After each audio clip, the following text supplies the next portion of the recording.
Hey YouTube, this is Carson's XTM45 here, and going to try to make a short video of building a deer feeder. This is my first deer feeder that I've ever built. Finally found a place where I can go hunting, and I'm able to put a feeder out. So this is my first attempt. I didn't want to buy someone else's, just want to buy a kit. Want to kind of make it on my own, and so I'm going to try to put all the parts together here. Just show you what I've got here, and then I'll go step by step and show you a little bit as I do each part. Wanted a metal drum, 55-gallon metal drum for my feed. I've already got the control unit. I've got the actual spreading unit there. I've also got a couple of the 6-volt batteries plus a charger. I got both of these at Academy. The other thing I got at Academy was a set of leg brackets and the poles to build the legs. I've got that, and then I've also got, a friend of mine traded me the plastic funnel that goes in the bottom of the drum. I've got that, and then I've got some 1-inch chicken wire. I'm going to be building an enclosure to go around the spreader to try to keep the coons and possums and squirrels and so forth out of it. So anyway, here's my parts, and I'll be doing several segments kind of showing my progress, and we'll see how it goes. Okay, here we go. We are trying to establish where the brackets are going to go on the outside of the drum. This drum, directly across, the diameter on the inside of this drum is 22.5 inches. That's the inside diameter from one end to the other. We want to get 3 points here so that we can put the legs properly. And if you can see that, it is 20 inches from that mark to this mark. And then if you bring it over to the other side, again, we got 20 inches. That mark, you see right there by my finger. And then if we move this down, we got 20 inches. Let me see if I can move this down a little bit so you can see it a little bit better here.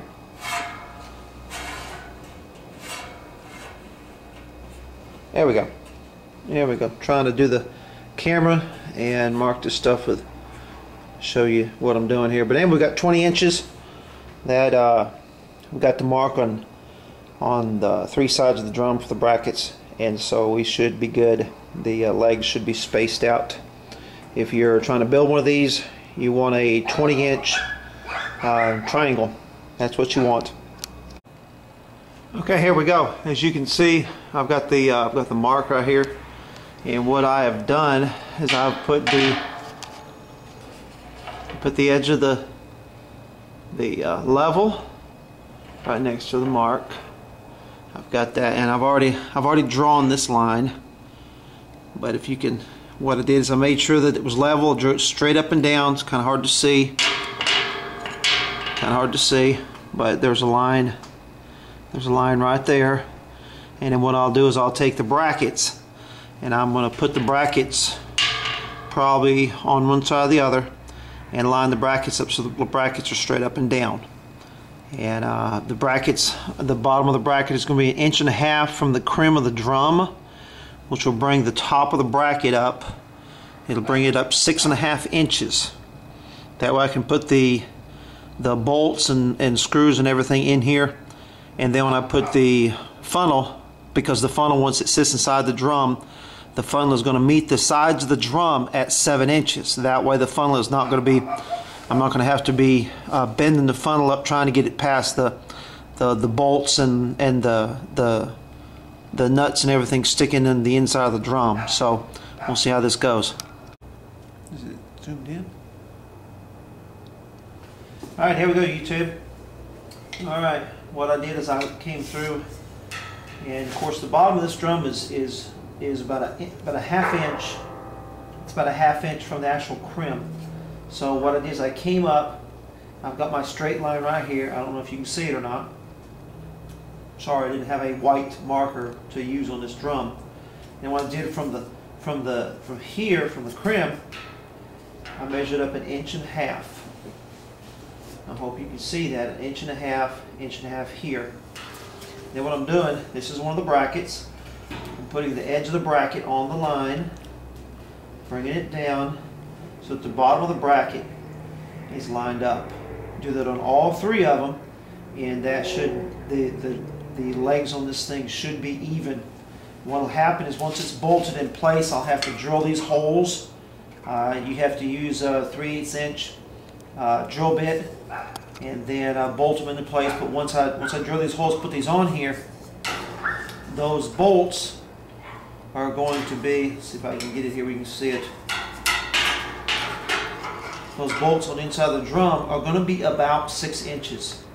Well, the bottom of that funnel hits the side of the drum at about 7 inches. So that plastic funnel that I slide down in the bottom of the drum should clear those bolts. So I shouldn't have any problem there. So let's continue. Okay, here we go. Here we go. You can see I've got the line. I've got that line right there, and then I've got the marks here and here where the bottom of the bracket is going to go. I put the bracket on top of on the side of the drum, positioned it where it should be. I used to punch and a hammer and dented the drum just slightly, and then used my drill with a 3/8 inch drill bit and drilled the 4 holes. And so the bracket should go on like this. Should be able to just bolt that thing on there. Go through the same process with the other 2 legs. So we're making progress.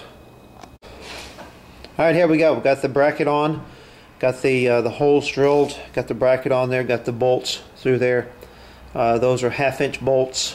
The hole itself has to be 3/8 of an inch, but then the bolts, the bolts and the nuts are both 1/2 inch, and then you'll have to have someone, kid or somebody, that can reach around the inside of the drum and hold the nut on the inside with a open end wrench, and that's what I did. And then I tightened the bolts from the outside. So we'll do the other 2 legs, and then we'll come back with you. All right, here we go. We've got all 3 legs on the drum. We've got them. Got the holes drilled, the brackets bolted in. Again, I had to have some help. Basically had to have someone crawl inside the drum and hold the nuts and everything from the inside. That's what the bottom of the drum looks like. This is a clean drum. It had a little bit of chemical in it, but I washed it out with hot soapy water, rinsed it really good, and I've let it sit for a couple weeks now, drying out in the sun. So we should be good. We should be good. So just wanted to kind of show you. Let's see if you can see it down in there. See if you can see. If you can see how far those nuts are coming up. They're coming up right about 6 inches. So that funnel should fit just fine. This thing is level. Here's a level. It's top of the drum. All the legs on it are good. There we go. Get this thing to focus in. So that drum is level, and so we're making progress. Be back in a minute. Alright, here we go. We've got the hole drilled in the bottom of the drum. What I did, I know you can't see the markings because of the black marker, but basically I drew crosshairs middle of the drum, and then drilled the middle of the hole out, and then used a combination of my Dremel with a cutting tool and a grinder and so forth. I've got 1.5 inch hole in the drum, and then this plastic piece is what goes with the actual feeder unit itself. So I've got that mounted on there with self-tapping screws, and so that's about all we're going to be doing this evening. I'll put this funnel in here and show you just how she fits, and then we'll wrap it up for this evening. Alright, here we go. I got the funnel down in there, and it is snug along the sides. The brackets are mounted so that the ends of the bolts and so forth are underneath the funnel. You can see the hole down there that goes all the way down to the ground, and so I think we're making good progress. We'll continue on with this later and see if we can get this thing finished up. Start getting this thing out there so we can attract some hogs and some deer. Hey, back again. Trying to work on this deer feeder a little bit more. I'm going to get the feeding unit put on here as soon as it can. We got the legs put on there. The other night we fixed it up best we could.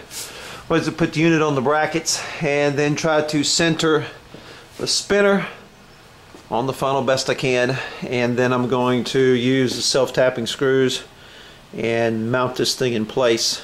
And of course you use the wing nuts on both sides. You can loosen them up and drop that spinner down and put it in place where it's supposed to be. So let's see how it goes. Okay, got it mounted, got it centered best I can over the funnel. It is off a little bit, but I think I can adjust that. I'm going to try to adjust this thing, maybe kind of bend the brackets over a little bit. That'll kind of adjust it and put it in center. Did the best I could, so I think it'll still work. Let's continue. Alright, another step in my deer feeder. Got some 1-inch chicken wire, and I've got it basically going to make about a 14-inch box all the way around this feeder, keep the coons and squirrel and everything else out of it. So anyway, I'm going to attach this. Took the ends, bent the ends over. I want to attach it with some self-tapping metal screws, and then we'll continue. Okay, here we go. I've got part of the enclosure put on the bottom of the feeder. I'm going to put a bottom right here. I think I'm going to cut a slot because this door falls down. I think I'll cut me a slot so I can pull this door down and then put that back up. I think that's what I'll do. Of course I got to put the door on the front. I'm just going to cut that out and probably wire it in. I've got some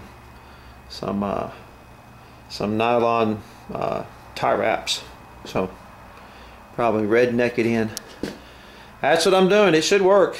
It's I mean, it's very, very solid. I mean, nothing flimsy. This thing is, I mean, it is screwed on there. So, and the hole should be big enough when it spreads when it throws the corn, it should be able to scatter some of the corn pretty good. So let's continue.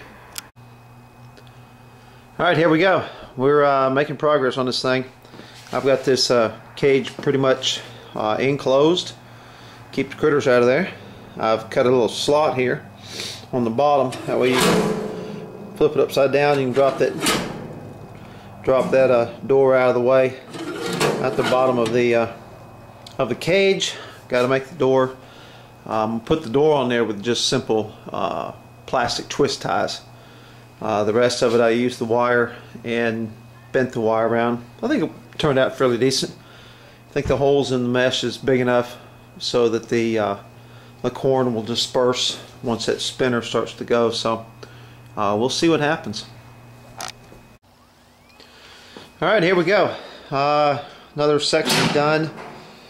I have got the top on the cage, a slot cut out right here where the door can open.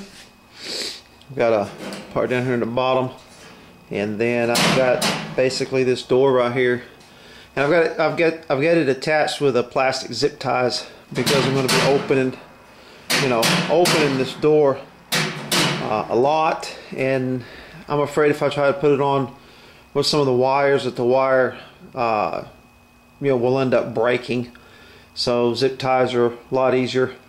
And then what I'll do is every time when I open the door, I'm probably going to just keep some plastic zip ties with me, and I'll zip tie the door closed.